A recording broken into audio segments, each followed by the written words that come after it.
Bienvenidos a Cocinando con Daira.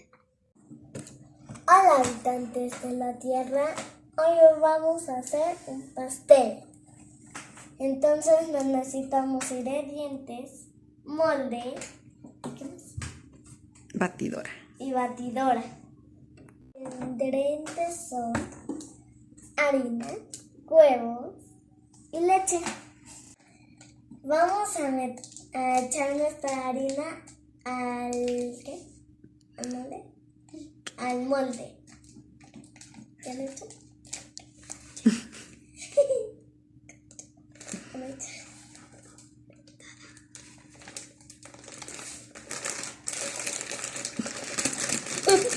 Como inmenso. No lo puedes, ¿verdad? Sí.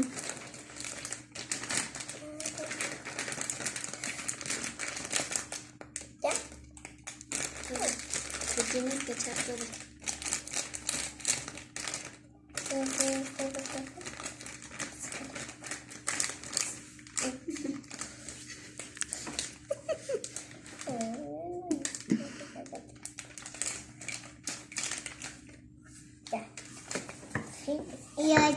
Y después se le pone la leche.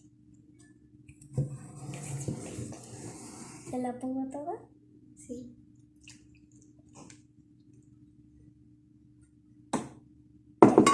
Ahora vamos a empezar a batir.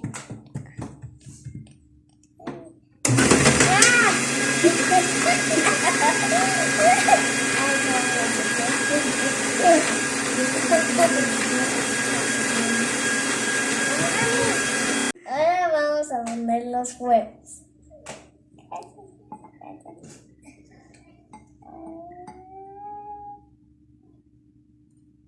Todos.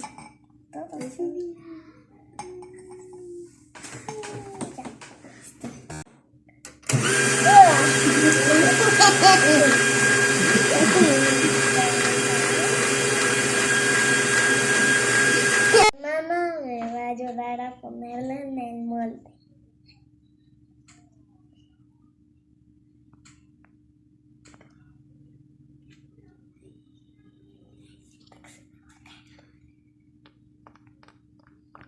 Ahora lo pondremos en el horno. Ay, ay, ay, ay.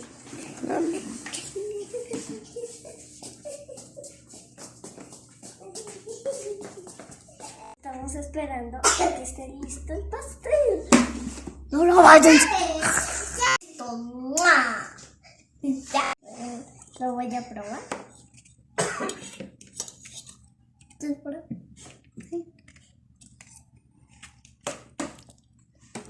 Está riquísimo. Ya. Suscríbanse a nuestro canal y denle like.